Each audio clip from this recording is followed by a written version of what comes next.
अस्सलाम वालेकुम। सत श्री अकाल। उम्मीद करता हूँ फिट होंगे, बेहतरीन होंगे, अपनी लाइफ अच्छे से एंजॉय करोगे। हम तीनों की तरह देवों के देव महादेव एपिसोड है जी 256 और पार्ट 1 है।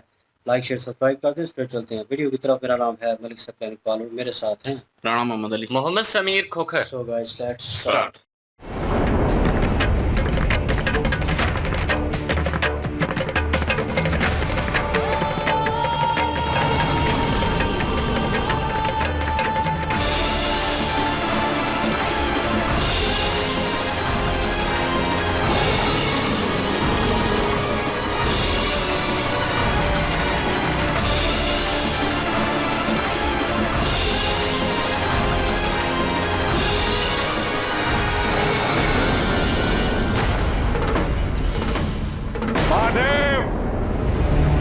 तुम त्रिपुर का विनाश करने में कदापि सफल ना हो पाओगे और उपग्रह की तरह सौर मंडल में भ्रमण करते रह जाओगे।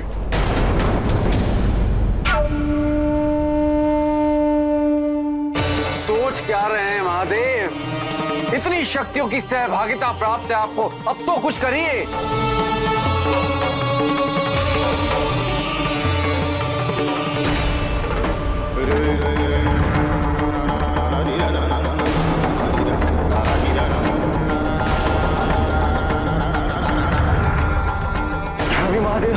वहां भी महादेव।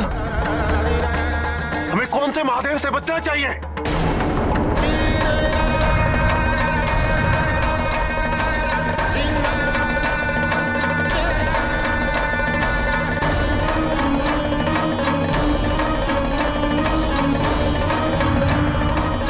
ये संकेत है महादेव का, त्रिपुर के विनाश का समय आ गया है।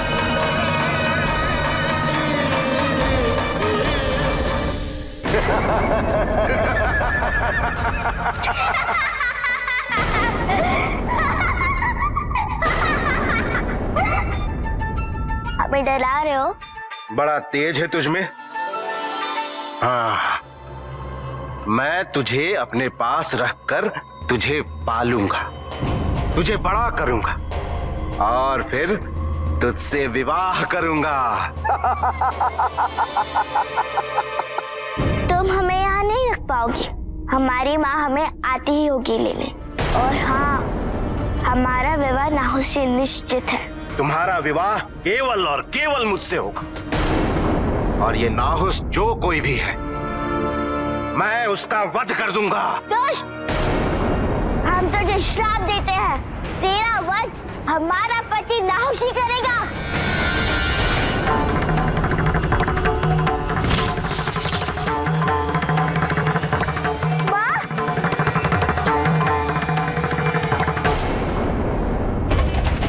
देखा, मैंने बोला था ना, हमारी माँ आती ही होगी।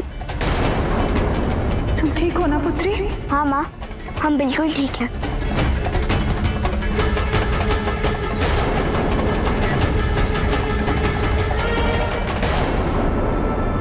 क्यों, भयभीत हो गए? हुंड, तुम अपनी मृत्यु हेतु तैयार हो जाओ। नहीं माँ, शांत हो जाइए। पुत्री, इस दुष्ट ने तुम्हारा अपहरण करने का दुस्साहस किया है। इससे मृत्यु दंड अवश्य मिलेगा। माँ, हम इसे मृत्युदंड दे चुके हैं। ये हमारे पति नाहुस का वध करके हमसे विवाह करना चाहता था। हमने इसको श्राप दिया कि ये नाहुस का नहीं, नाहुस इसका वध करेगा। उचित है। हमारे जमाता तुम्हारा वध अवश्य करेंगे, किंतु उनके शस्त्र में क्रोध व शक्ति हमारी होगी। आओ पुत्री।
महादेव की महादेव की महादेव की।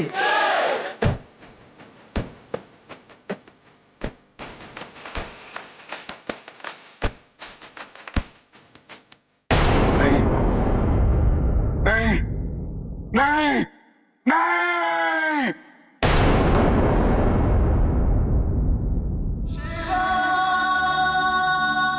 किंतु देवताओं की सहायता के बिना तो महादेव की पराजय निश्चित थी।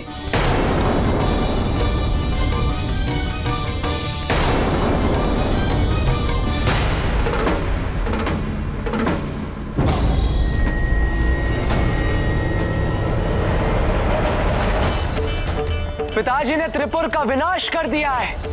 वज्रान की योजना विफल हुई और अब हम भी यहां त्रिपात का वध करके ये मोर्चा भी नष्ट कर देंगे।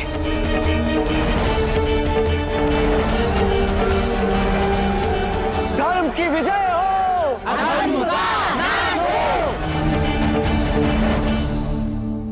माँ, ये क्या हुआ? पुत्री, जिस आवश्यक कार्य हेतु तुम्हारे पिताजी गए थे उसी के समाप्त होने का संकेत है ये। उन्होंने अधर्म का नाश कर दिया। अर्थात अब हमारे पिताजी वापस लौट आएंगे?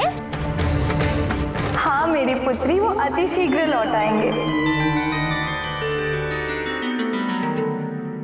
देव देव महादेव शिवा, देव देव महादेव शिवा, देव देव महादेव, शिवा। आज आपने संसार के सम्मुख एक ऐसा उदाहरण स्थापित किया है कि अब जो कोई भी धर्म के नाम पर अधर्म करेगा वो दंड और पाप का भागी होगा, चाहे वो आपका भक्ति क्यों ना हो।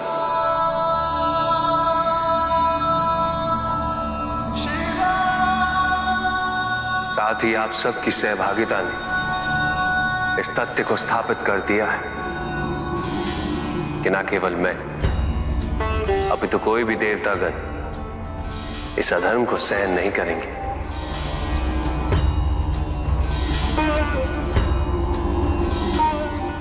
जिस स्थान पर महादेव ने त्रिपुर पर विजय प्राप्त किया है, आज से उसे उज्जैन के नाम से जाना जाएगा।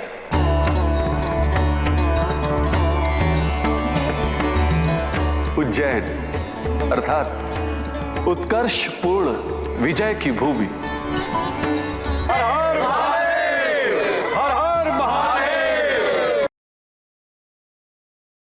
जी फाइनली जो है शिव जी ने वो त्रिपुर जो है उसको निस्तो नाबूद कर दिया, मतलब ख़त्म कर दिया। और फाइनली वो वेट कर रहे थे, और वो जो तारकासुर के पिता हैं जो ऊंची ऊंची हाँक रहे थे और शिव जी को चुनौती दे रहे थे कि सारी ज़िंदगी जो है वो नहीं कर पाओगे, तो इस सृष्टि में घूमते रहोगे और ये नहीं हो पाएगा। और उधर देव जो हैं और ऋषि जो है वो ऋषि मुनि जो हैं वो वेट कर रहे थे। और इंद्र देव का एटीट्यूड वहीं का वहीं है, और उसे पहले जल्दी पड़ी होती है हर चीज़ में, वो उकताहट में रहता है, जल्दबाजी में रहता है। वो कह रहा है कि शिव जी को कह रहा था कि जल्दी करें, आप तो इतने शक्तिशाली हैं और ये और वो, आप तो कर सकते हैं।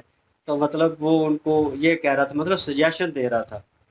और एक बार उसने ये भी कहा हुआ है कि जितने शक्तिशाली वो हैं उतना मैं ही, ठीक है। उनको जो है अपने आप को उनके बराबर ठहराने की कोशिश की, और वो इसी मगरूरी में वो कह रहा था, और कह रहा था कि जल्द अज जल्द ये मुकम्मल हो ताकि ये जो है कार्य जो है मुकम्मल हो और हम पे हमला जो है वो ना हो। और वो अपना राज्य बचाने के लिए, अपना जो है वो तख्त व ताज बचाने के लिए वो चीज़ें जो है वो कर रहा है। लेकिन शिव जी ने फाइनली जो है उसको तबाह किया। और उधर अनदर हैंड उनकी बेटी जो है वो जो है उनका अपहरण हो गया था, और एक असुर जो है वो खरगोश के रूप में आया था और उसने अपहरण किया था। और फाइनली वो उसको जो है पाताल लोक में ले गया, और वहाँ पे जाके उसको ये कह रहा है कि मैं तुम्हें पालूंगा, पोसूंगा और बड़ा करूंगा, और बड़ा करने के बाद मैं तुझसे शादी करूँ। और जैसे वो हंस रहा था, ऊंची ऊंची हाँक रहा था, और जो है वो क्या नाम है इनकी बेटी का,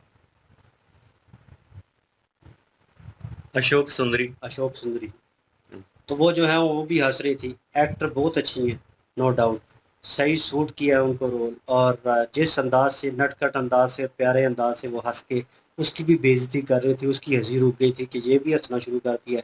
इतना मतलब इतनी हिम्मत है तुम में, मतलब तुम डर नहीं रही। तो उसने कहा कि, जब उसने कहा कि शादी करूंगा और ये, तो उसने कहा मेरे पति जो हैं वो विनाश करेंगे तुम्हारा, और मतलब एक किस्म का श्राप ही दिया उनको। और वो जो है उसके बाद उन्होंने कहा मेरी माता भी आती होंगी, तो वही हुआ। पार्वती जी वहाँ पे प्रकट हुई, गुस्से में थी। और मुझे लग रहा था बीच में अब तो उन्होंने वो किस्म का उनको श्राप दे दिया है कि जो इनके जमाता होंगे उनके थ्रू उनकी मृत्यु होगी, तो ये उनको कैसे मारेंगी। बहरहाल उन्होंने उनको दूर किया, और जो है उसके बाद उनको कहा कि आपको मृत्यु दंड ही मिलेगा और तुम इसी के हकदार हो। लेकिन उनकी बेटी जो है वो उन्होंने अगेन उनको रोक दिया। उन्होंने कहा कि मेरे पति जो हैं उनके थ्रू। तो माता उनकी थोड़ी, मतलब उनको लगा कि मैंने तो एक कहानी सुनाई थी इनको, और उस वक़्त क्योंकि ये वो बड़े इमोशनल हो गई थी उस वक़्त जब गुड्डी गुड्डे का वो विवाह करवा रही थी। तो उन्होंने कहा एक कहानी सुनाई थी, ये अब सीरियस हो के उस चीज़ के बारे में इन्होंने मन में बना लिया है। तो उन्होंने फिर कहा ठीक है, उसके उनके थ्रू ही होगा, मेरे जमाता के थ्रू, लेकिन ताकत जो है, उनमें शक्ति जो है वो मेरी होगी। तो लेट्स सी, देखते हैं जी सिचुएशन आगे क्या होती है। जी बिल्कुल जी। और शुरू से देखा जाए तो अपना जब वो तीनों एक साथ नहीं हो रहे थे तो बड़े वो भी खुश हो रहे थे, और नीचे जो है वो विजरांग जो है वो भी बड़ा खुश हो रहा था, और देख रहे थे कि एक लाइन में नहीं आ रहे और ये तबाह नहीं होंगे और शिव जी जो है वो नहीं कर पाएंगे। और दूसरी साइड पे इंद्र जो देव हैं वो अपनी जो है वो जल्दबाजी में थे कि आप कर भी दें कुछ, आपके पास इतनी ताकत है, आप क्यों नहीं कर रहे कुछ।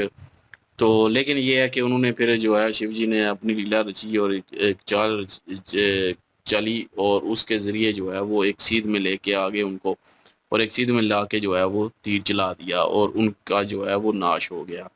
तो उस वक़्त जो है तड़फ उठा फिर बजरंग जो है। तो दूसरी साइड पे जो है वो बड़ा खुश हुआ इंद्रदेव, लेकिन साथ ही कहता है कि ये अगर देवताओं की जो है वो बीच में ना होती, शामिल ना होते, उनकी ताकतें ना होती, बीच में सहायता ना होती, तो कुछ भी ना होना था। तो वो ऐसी-ऐसी बातें करने लग गया है। हालाँकि शिव जी ने जो है वो सारा क्रेडिट खुद पे नहीं लिया, वो सबको दिया है उन्होंने। तो लेकिन जो इंद्रदेव है वो बस खुद का क्रेडिट खुद ही लेना चाहते हैं, मतलब किसी का क्रेडिट भी खुद ही लेना चाहते हैं।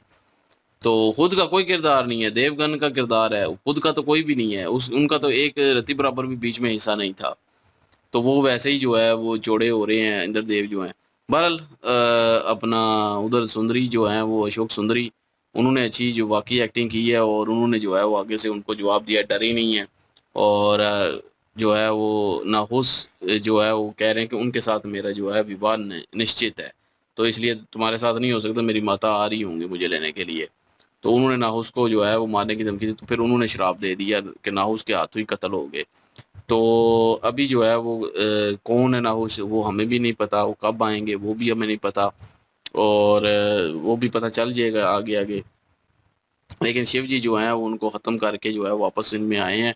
और मैं वही, हम जो पिछले कुछ पार्ट में सोच रहे थे कि वो अधर्म कर रहे हैं ना, वो कह रहे थे ना कि हम धर्म करेंगे और इससे जो है अधर्म भी नहीं होगा, हम बलियाँ देंगे महादेव जी को, तो अधर्म नहीं होगा। तो हम उस वक़्त कह रहे थे कि ये अधर्म होगा। वही बात इन्होंने भी जो है वो अब जो है वो क्लियर हो गई है कि शिव जी भी और विष्णु जी भी कह रहे थे कि विष्णु जी कह रहे थे कि धर्म की आड़ में जो है वो धर्म जो करेगा उसको जो है वो महादेव जो है वो नहीं छोड़ेंगे, चाहे वो शिव जी का भगत क्यों ना हो, शिव भगत ही क्यों ना हो, उसको जो है वो अधर्म दंड मिलेगा। तो फिर शिव जी ने भी जो है देवताओं का भी यही कर दिया कि देवताओं के लिए भी सिद्ध हो चुका है कि वो भी बर्दाश्त नहीं करेंगे किसी अधर्म को, धर्म के पीछे जो है। तो एक नया जो है वो कानून यहाँ पे मुतारफ हो गया, वो यही कह रहे थे। अभी आगे देखते हैं जी। बिल्कुल जी। त्रिपुर को विनाश करने के बाद जिस मुकाम पे ये विजय हुई है उस मुकाम का नाम उज्जैन रखा गया है, और आज के दौर में उसी स्थान को उज्जैन के नाम से जाना जाता है। तो वो शिव जी की जीत का स्थान है। और उसके बाद कैलाश पर्वत पर भी खुशियां मनाई जा रही हैं जी। क्या नाम है, नंदी महाराज और शिवगण जितने भी हैं सब खुशियां मना रहे हैं। और माता पार्वती जी जो हैं वो अपनी बेटी उनकी अशोक सुंदरी उनको भी बता रही हैं कि ये एक आपके पिताजी जिस महान उद्देश्य को पूरा करने के लिए गए थे वो पूरा हो चुके हैं और वो जल्द ही अब हमारे पास लौटने वाले हैं। तो अशोक सुंदरी इस चीज़ को लेकर बड़ी खुश हैं जी, क्योंकि वो अब तक मिली नहीं है अपने पिताजी से, तो उन्होंने पहली दफ़ा मिलना है। और यहाँ पे कार्तिकेय कुमार जो हैं वो भी इस चीज़ को लेकर खुश हैं। जो तारकासुर के पिता है ना, महाराज असुर जो थे, उनकी सारी योजनाएं यहाँ पे खिलाफ हो चुकी हैं, क्योंकि माता पार्वती जो हैं वो तो अशोक सुंदरी को भी आज़ाद करवा के अपने साथ कैलाश पर्वत पे ले गई, त्रिपुर्ति का विनाश भी हो गया। अब तीसरी जो उसकी योजना थी ना वो राजा बलि वाली, अब वो अभी बाकी है उसकी। वो बाकी है। और हाँ। दूसरा त्रिपाद जो है वो वहां पे भेजना है ना अपना कार्तिकेय की तरफ, वो भी अभी बाकी है। हाँ, वो 2 योजनाएं रह गई हैं, बाकी 2 तो उसकी जो है ना वो ये बड़ी थी उसकी। मेरे ख्याल में अब जो त्रिपुर का विनाश हुआ है वो तीनों जो तारकासुर के पुत्र थे वो तो वहां पे मौजूद थे। वो भी हो विनाश सकता है हो गया कि उनका भी खात्मा हो गया है। हो गया खात्मा। उन्होंने हाँ। क्या नहीं है, शिव भक्त भी हो तो उनको दंड तो मिलेगा ही। बिल्कुल जी। धर्म के नाम पे अधर्म करेंगे। खैर अनिवेश जी, चलते हैं नेक्स्ट पार्ट पे। लाइक शेयर सब्सक्राइब कर दीजिएगा। इंशाल्लाह मिलते हैं नेक्स्ट वीडियो में। अपना ख्याल रखिएगा, तो हम याद रखिएगा। तब तक के लिए अल्लाह हाफिज, पीस।